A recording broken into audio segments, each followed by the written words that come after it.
درباره راستا پیشاب کردن یگان چی میگفتید؟ خدا از شما راضی باشد. برادر عزیز، درباره راستا یعنی راستا مردم خودمان چخت پیشاب کردن میگویند. البته اکثر از علمای دین این عمل حرام میدونن، این عمل نادرست است.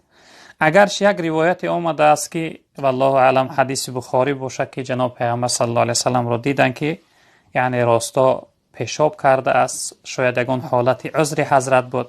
اما در ضد در مقابل این حدیث با حدیث ها از حضرت عایشه مادرمون هست، از حضرت عمر است که حضرت عایشه مادر گفتن که جناب پیغمبر، هر انسان گویا که جناب پیغمبر راستا یعنی چخت پیشاب کرده است وی را باور نکنه، گفتن حضرت عایشه، چون که جناب پیغمبر هرگز این کار نکرده است، نمیکنه.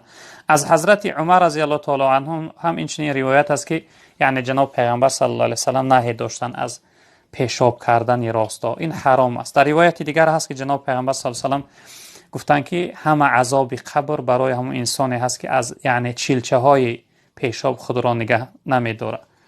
روایتی هست که به قبرستان میگذشتن، یعنی صاحب دو قبر در عذاب بودن، جناب پیغمبر امر کردن براشون کمی یعنی چوبی تر آوردن، پیغمبر بزرگوارون چوب از بین دوتا کردن و در اون یعنی قبرهای او دو شخصیت خلانیدن، یعنی پیش کردن، رس کردن.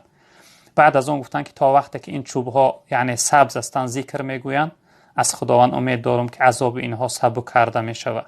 بعد از اون حضرت گفتن که اینها از روی گناهی کلان نه بلکه از روی گناهی میده عذاب شده استودن.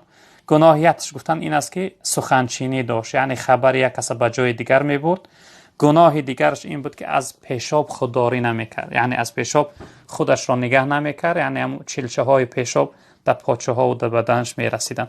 البته راستا پیشاب کردن اکثر علما به اتفاق هستند که یعنی حرام است، نادرست است، چون که وقتی انسان راستا پیشاب کنه البته چلچه هاش در لباس های وی میرسن و لباس هاش بینماز میشن.